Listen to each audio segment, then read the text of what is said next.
Welcome back to Filmmaking for Noobs. In this episode, we're discussing how to shoot a fake newscast for your film projects, which includes looking at the basics of how to work with green screen or blue screen.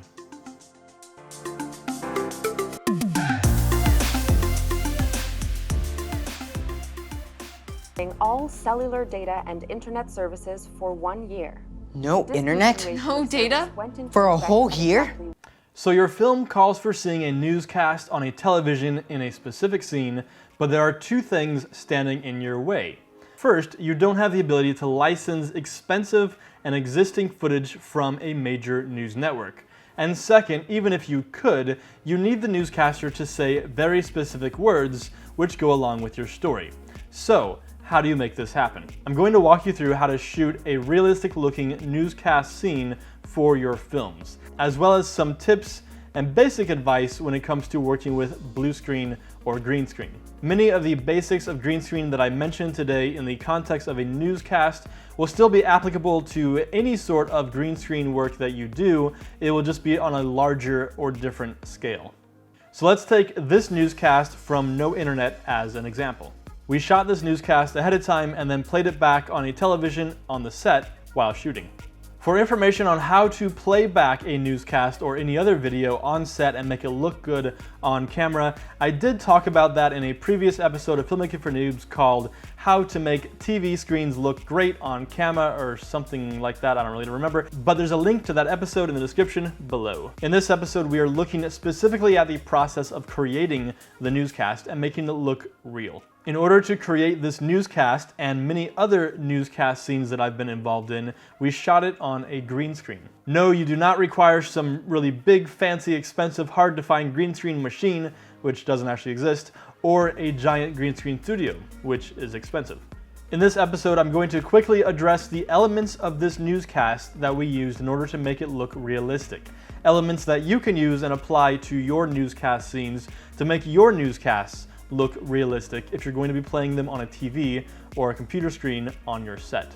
After those elements, I will then give you some tips on how to shoot this newscast, make it look really good, as well as some tips with working with green screen and blue screen, and then I will show you some of the post-production processes that I use in order to bring this all together. So first, the components of this newscast. I started with an anchor on a green screen sitting at a desk. I replaced the green with a news-looking background, a piece of stock footage from iStock. I added a lower third. You can find many lower third After Effects templates online. Some are free, some cost money. Just be sure to look at the licensing terms. And lastly, I added a stock photo from Adobe Stock and some text in the corner. Just having one or two of these elements by themselves, it really doesn't look like a very realistic newscast. It looks like something's missing, but adding all these pieces together, you can see how it looks much more real and normal. With regard to shooting on a green screen, for this specific newscast, we simply borrowed a couple pieces of green fabric from a friend of mine who's a grip. We rented a large meeting room for really cheap. We taped the green fabric to the wall, and we used an existing desk which was already at that location. What I'm saying is it can be done for really low cost and still look really good. If you don't have access to a green screen or to green fabric, you can purchase green fabric or blue fabric from Amazon pretty inexpensively. You can also purchase some pop-up green screen things as well, which, as I said, they pop up into a small green screen. Those can be found on Amazon as well. I will include a couple Amazon links below on where you can find some of these things. You could also use blue screen, and when it comes to choosing between blue screen or green screen, there really is no definitive answer as far as what is superior. It really just comes down to a number of factors. The bright green color used for green screen is typically much less common in foreground elements or in people, in clothing, or in whatever you're shooting on the green screen. That's why green screen is often used, because you're less likely to key out elements of your foreground. However, because it is a brighter and more reflective color, it's also more likely to give you green spill onto your subject, which can make the keying process a little bit trickier, and it can lead to a key that is not as clean. Also, if your newscaster has blonde hair, then a blue screen might sometimes work better than a green screen. Sometimes the choice is really just based on either what's available to you, what someone's preference is, or whether or not your foreground elements have any green or blue shades in them, because that would make it trickier to key or might cause you to key out elements of your foreground, which would not be good. In post-production, the process of removing the green or blue screen in order to replace it with a background is called keying. And because you're keying based on color, not based on luminance, this is referred to as a chroma key or a color key. There are a few things to keep in mind when setting up your newscast in front of a green screen or a blue screen. Many of these things will also apply to any other situation where you're using a green screen or blue screen, regardless of how big or small it is. First, make sure that your fabric is taut and stretched out really nicely with minimal bumps and wrinkles. The reason for this is because those wrinkles and bumps will create shadows or create slight variations in the shade of color, making it much more difficult to get a clean key. Second, if you are taping your fabric to a wall, especially a wall in a rented building, just make sure that you're using the right kind of tape so that you don't tear off paint when you're done. Third, make sure that your subject is as far away from the green or blue as possible. The closer your subject is to the fabric, the more that green or blue is going to reflect off of the fabric and onto your subject. This is going to make it much more difficult to get a clean key, and if not done properly, you're going to have a really gross blue or green outline around your subject. If you're able to at least place your subject 8 to 12 feet away from the backdrop, that's going to give you a much better opportunity at getting a nicer key and a better looking image. If you do have access to a really large green screen, then placing your subject even farther is a bonus. Fourth, make sure that your green screen is evenly lit. It does not have to be bright, just even. The reason for this is because when it's not evenly lit, the variations in shades and colors will make it much more difficult for you to get a clean key. So if you keep it very evenly lit, whether it's bright or dark or anything in between, as long as it's even a consistent shade of green throughout the entire backdrop, you're going to have a much better result in post-production. And lastly, make sure you're using proper lighting techniques to light your subject, which includes the use of a backlight. Because the backlight is used to separate the subject from the background, in this situation, a backlight is even more important than usual. You should plan out ahead of time what your frame will be and how wide you're going to be seeing. You really only need a backdrop large enough to fill the frame of your camera. You can see here that when we shot this newscast for no internet, we had basically an 8-foot by 6-foot area of green fabric on the wall, with the news desk and anchor pulled out as far from the wall as we could get while keeping the green within the frame. The green screen really only is necessary for keying out the background in front of a moving subject. If for some reason you don't quite have enough green fabric or green backdrop to fill your frame, as long as your newscaster is just sitting still at a news desk, and as long as your camera is staying stationary and you're not moving the camera at all, then it is certainly possible to just simply have enough green backdrop to cover the area behind the actor, and then you can crop the rest of the frame in post. And specifically to shooting a newscast, here are some tips to help you get a really good looking newscast. First, it definitely does help to have any sort of desk that the newscaster can be sitting at. It looks really weird if they're just sitting there with nothing in front of them. Even if you're only seeing the top of a nice table or nice desk, it doesn't matter what the rest of it looks like. It definitely does help to have something there, just so it looks like the newscaster is actually sitting at a news desk as they would be in a normal news studio.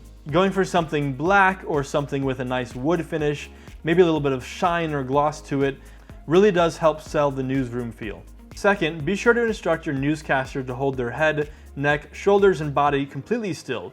They should sit up straight, looking at the camera, and not move at all during their talking. Typically, we do like to move our hands, our bodies, our shoulders, our face, everything about us when we're talking. This looks great for normal conversation, but it doesn't look great for a newscaster. If you go watch any major news network, you'll notice that the newscasters have a very specific look to them and their performance. That's because they are sitting very still, they're sitting up straight, they're not moving their heads, their bodies, their faces, their shoulders, or their hands while talking. They're just simply looking to the camera and speaking like this. And it is also really hard to do that. I could barely even do that right there. And you'll notice I did still move a little bit anyway. So you should definitely give your newscaster some warning ahead of time and help them to prepare for that and practice on their own, not moving any part of their body and holding completely still for the newscast. That will definitely help you get a realistic looking performance from your newscaster. Once you have finished shooting your newscast or whatever other green screen or blue screen work that you've done, there is still work to do in post-production. You likely know this, but just to make sure it is abundantly clear, filming on a green screen or blue screen does not magically transport you to some other environment. You still have to replace that background with another background, which means you still need some sort of plate shot or CG environment or stock footage that you're going to put behind your subject once you remove the blue or the green screen. Otherwise, you're just gonna have a black void behind them, which might be cool too. For a more complicated green screen shoot, be sure to know exactly what your shots are ahead of time and plan out any framing and moves as well. If your camera is going to be moving during a green screen shot, you should apply what's called tracking markers, which are simply X's or plus signs taped onto the green screen background, which will be a different shade, sometimes slightly lighter or darker shade of green or blue if you're using blue screen. This way the tracking marks do stick out from the background and can be used by your tracking software or editing software to track the movement of the camera and track the movement of the background and the foreground and everything else. And then after being used to track the movement, they can still be keyed out with the rest of the background. But we won't be covering tracking in this episode. To deal with this specific newscast in post-production, I just simply did all the work in Adobe Premiere. You may choose to do the work in Premiere or your editing software, or you may want to pull it into something like After Effects, do the work there, export the final comp, and put that into your editing software. Either way works. We shot this footage in log, so I started by making some adjustments to the log layer and then applying a conversion LUT and some color correction.